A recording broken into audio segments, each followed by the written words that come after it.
The Bible predicts the moral state of mankind at the end of the age. Are we witnessing these very things?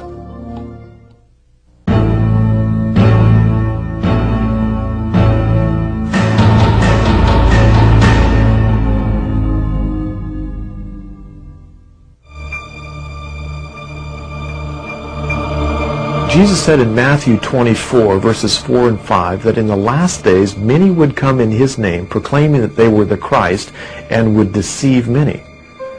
As I've traveled around the world in the past several years, I've actually encountered people who are following leaders who proclaim that they are the Christ. And this is not just happening in one or two countries, this is happening worldwide. For example, while I was speaking in Moscow, an individual jumped up, interrupted the meeting, and said that what I was telling them about the Bible wasn't true, that they were following the Messiah, the true Messiah, and what he was telling them was the truth, and that the people should follow that message rather than the Bible. There was an itinerant preacher, ex-carpenter, had never been outside of the little tiny country of Israel, and he dared to say, in the last days, many will come in my name. They're not going to call themselves Buddha. They're not going to call themselves Confucius. They're going to call themselves the Christ. That was pretty audacious. And yet we've got all kinds of people today who claim to be Jesus Christ. I'm God. You people that interviewed this gentleman today, I don't think you knew who you interviewed, but you interviewed God. Their lives cut short by a madman claiming to be God, the reincarnation of Jesus Christ. Jesus Christ was a great master, like our master is today. The Word made flesh, as the Bible puts it. Jesus himself warned us that in the last days many would come claiming to be Christ and Messiah. The landscape today is literally crawling with individuals claiming to be Christ, and the Eastern gurus are right on the top of the list. We have seen so many people today who are making claims to being the Messiah. The latest being Farrakhan, who has just announced that he is the modern-day Messiah. And many are being deceived. Jesus said, for false messiahs and false prophets will rise. They'll show great signs and wonders and deceive, if possible, even the elect. There are so many today in the New Age movement who are claiming to be the messiahs or claiming to be channeling the wisdom of the messiahs for these days. There is the Shirley MacLaine declaring that she is God. It's an amazing thing to me, again, the lies that men will believe once they've rejected the truth. The words of Christ are being fulfilled before our eyes. These are the signs of the last days, according to Jesus.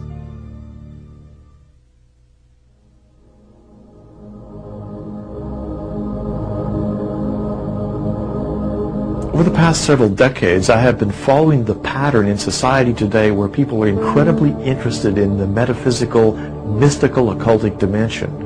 And this is something that is literally happening in every nation around the world. Today, throughout the world, the concept is that God is everything, because people have embraced an Eastern metaphysical worldview. They're turning to yoga, to meditation, out-of-body experiences, a belief in crystal consciousness. The ideas that we have considered as pagan in the past are being embraced today as the new spirituality and literally being embraced around the world. 1 Timothy 4 verse 1 says, now the Spirit expressly says that in latter times some will depart from the faith, giving heed to deceiving spirits and doctrines of demons. You know, I've traveled around the world interviewing people who've been on drugs, psychedelics, practicing yoga, under hypnosis. There are about a couple hundred ways to reach an altered state of consciousness. In a normal state of consciousness, your spirit operates your brain. In an altered state, you've loosened that connection, allowing another spirit to interpose itself, tick off the neurons in your brain, creating a universe of illusion. It talks about they will give heed to seducing spirits and doctrines of devils. One of the big things today is channeling, communication with spirit beings. It's in the business world.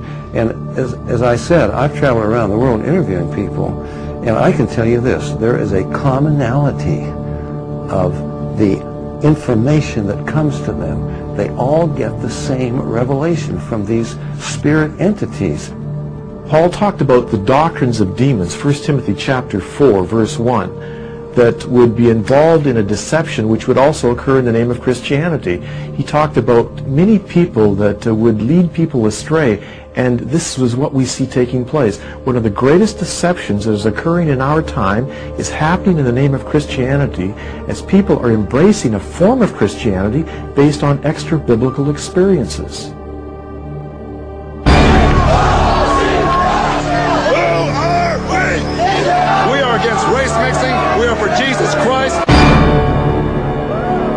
You're bringing a child into this environment. Do you think this is good for him?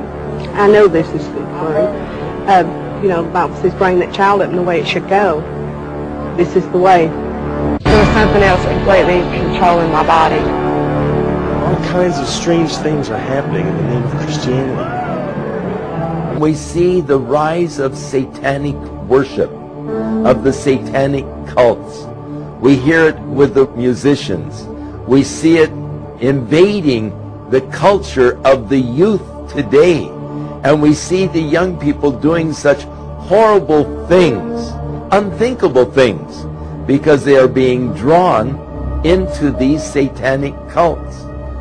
Why could they be drawn into these things? Because they have been held back from the truth of the gospel.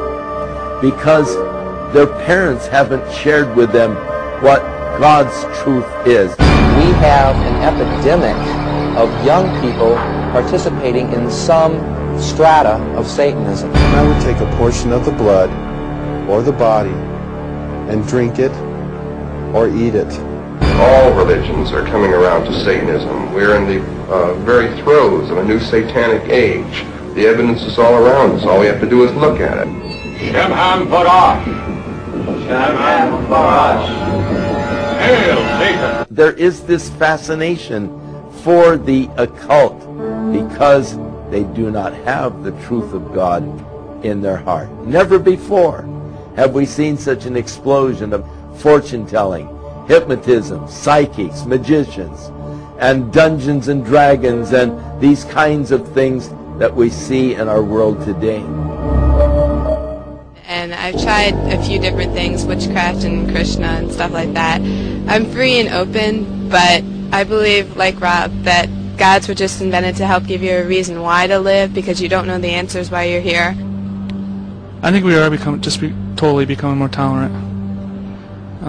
Crime and things that people do in society is dropping the morals, and it's making us more tolerant. Less people are going to church. There's a decline in moral values, ethical values, again attributed to parental control. We as adults, we have a tendency to say one thing and we do another, but we expect for kids to do exactly what we tell them when we're showing them something totally different.